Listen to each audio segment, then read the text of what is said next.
Você já se perguntou por que coisas ruins acontecem com pessoas boas?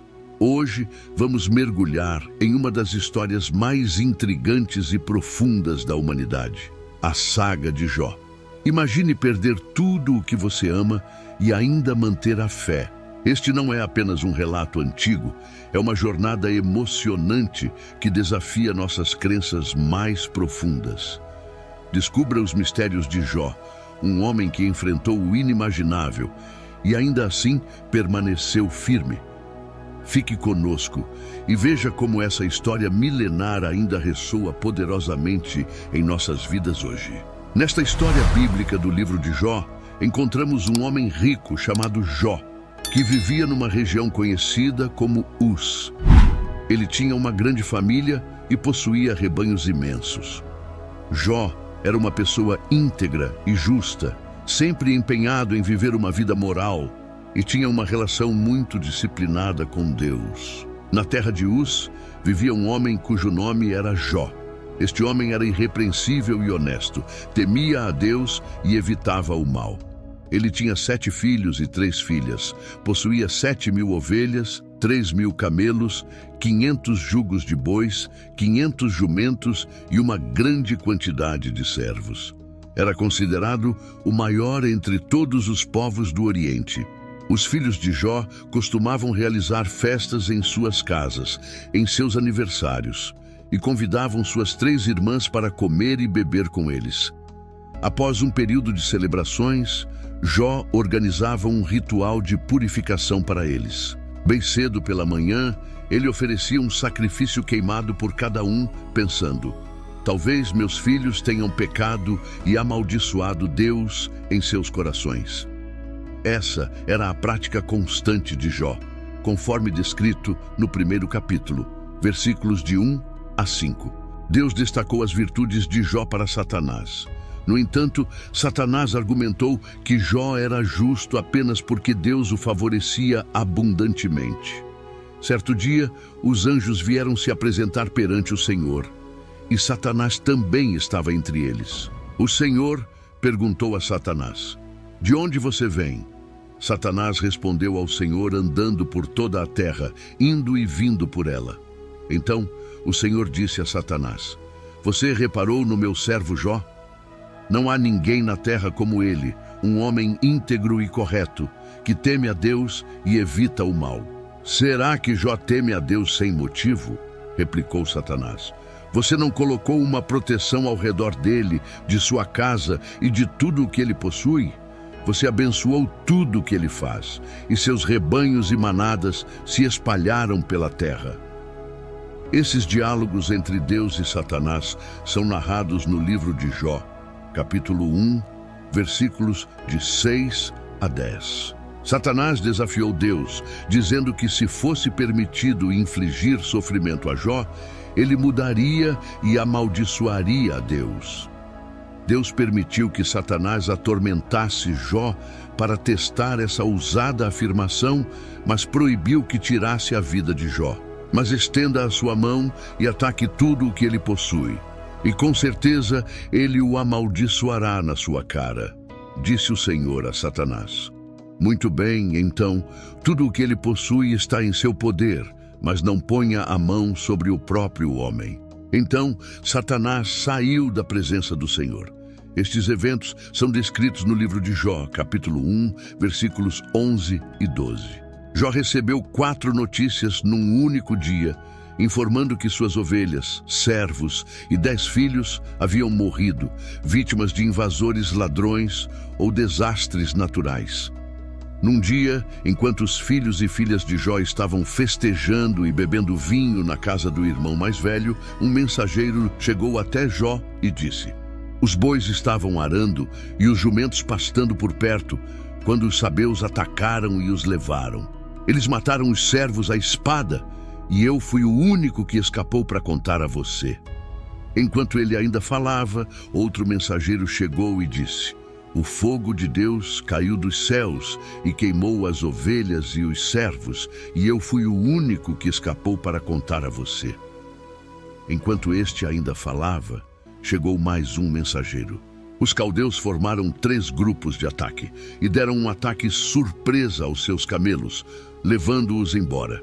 Eles mataram os servos à espada e eu fui o único que conseguiu escapar para lhe informar. Ainda falando, outro mensageiro chegou dizendo: seus filhos e filhas estavam festejando e bebendo vinho na casa do irmão mais velho, quando, de repente, um vento forte veio do deserto e atingiu os 4 cantos da casa. Ela desabou sobre eles e eles morreram. Eu sou o único que escapou para contar a você. Esses eventos trágicos são descritos no livro de Jó, capítulo 1, versículos 13 a 19. No seu luto, Jó rasgou suas vestes e raspou a cabeça, mas ainda assim louvou a Deus em suas orações.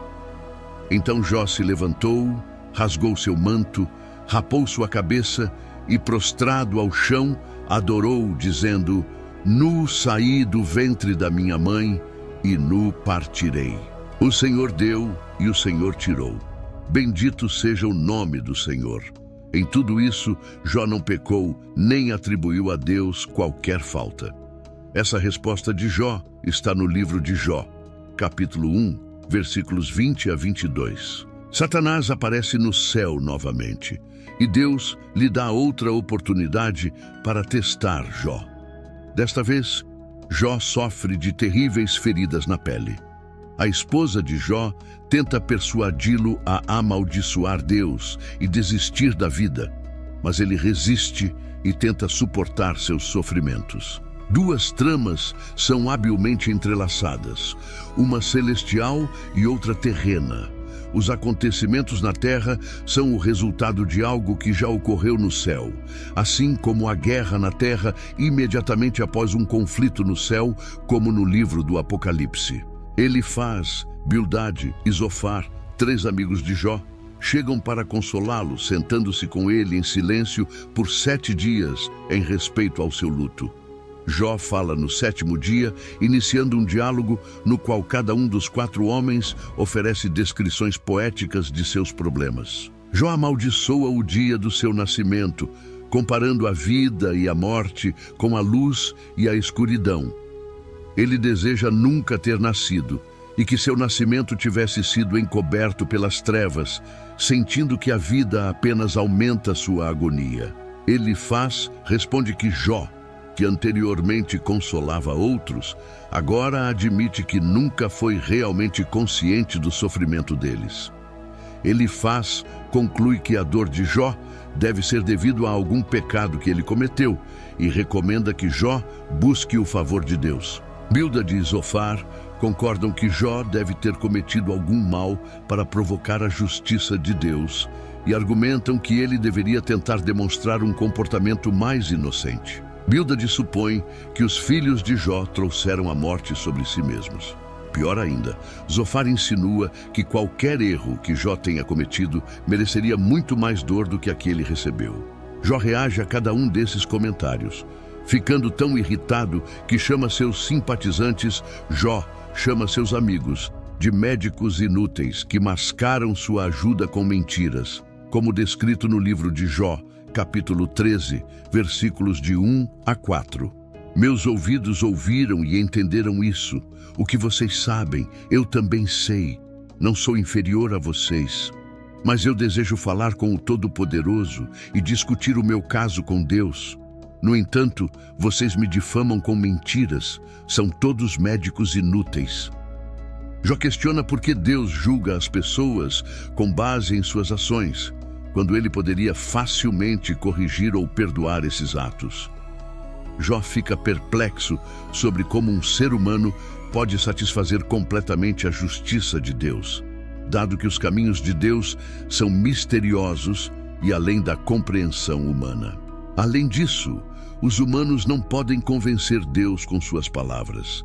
Deus não se deixa enganar e Jó admite que nem mesmo conhece a si mesmo o suficiente para defender seu caso perante Deus. Jó anseia por alguém que possa mediar entre ele e Deus, para que não seja condenado ao Sheol, o submundo. Jó acredita que no céu, Há uma testemunha, o Redentor, que atestará a sua integridade, como ele expressa no capítulo 19, versículo 25. Sei que o meu Redentor vive e que no final ele se levantará sobre a terra. E no capítulo 16, versículo 19, agora mesmo a minha testemunha está no céu, o meu advogado está nas alturas. O sofrimento se torna insuportável para Jó, e ele se torna amargo, ansioso e assustado. Ele lamenta a injustiça de Deus, permitir que pessoas más prosperem, enquanto ele e muitas outras pessoas honestas sofrem. Jó quer enfrentar Deus e protestar, mas não consegue encontrá-lo fisicamente. Ele pensa que a sabedoria está oculta da humanidade, mas resolve persegui-la temendo a Deus e evitando o mal. Eventualmente, Deus intervém no diálogo divino da primeira rodada. Durante seus discursos, Jó pediu a Deus 36 vezes que falasse com ele. Agora, seu desejo é atendido. Nas 2 vezes em que Deus fala com Jó, isso acontece no meio de uma tempestade. Há um certo humor na maneira como Deus se dirige a ele. Jó é lembrado por Deus de que ele é o Criador de tudo. Deus percorre sua impressionante atividade de criar e sustentar o mundo, perguntando a Jó se ele poderia igualar essa obra.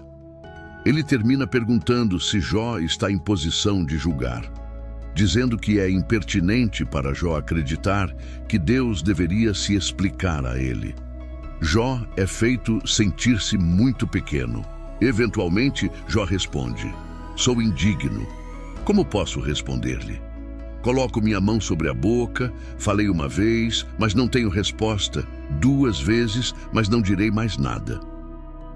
No segundo round, Deus não fala sobre si mesmo como Criador, mas sobre 2 de suas criaturas. O discurso está cheio de humor mais uma vez. Ele pergunta a Jó sobre seus pensamentos a respeito do hipopótamo, o behemote, e do crocodilo, o leviatã, como se essas incríveis bestas detivessem as respostas para os grandes problemas da vida. Jó é lembrado de que não pode entender Deus, nem o mundo animal, muito menos o mundo moral. Assim, o ponto principal de Deus é: por que você está tentando discutir comigo? Jó responde que Deus é onisciente e que nenhum plano dele pode ser frustrado. Ele agora percebe que seu questionamento a Deus foi totalmente inadequado e ele se despreza e se arrepende em cinzas e pó. Embora o encontro com Deus seja humilhante para Jó, o cerne do problema de Jó é tratado, pois ele volta a se conectar com Deus. O diálogo oferece um clímax magnífico e inesperado para o livro. No epílogo, o texto muda de poesia para prosa, quando Jó aceita que não deve culpar Deus por suas interações com ele. Deus restaura a Jó seus filhos, 7 filhos e 3 filhas, propriedades, camelos e rebanhos de ovelhas, tornando-o muito mais rico e feliz do que antes. Como servo de Deus, Jó é reabilitado. Por outro lado, os 3 amigos de Jó são severamente repreendidos por Deus, que diz que eles não falaram corretamente sobre Jó, indicando que não devemos citar seus discursos como se fossem verdades. O notável nas 2 rodadas de Deus com Jó é que ele ainda não responde às indagações de Jó e não lhe conta sobre sua aposta com Satanás. Jó não precisava saber o que estava acontecendo no céu, porque Deus tinha seus motivos para permitir que ele sofresse.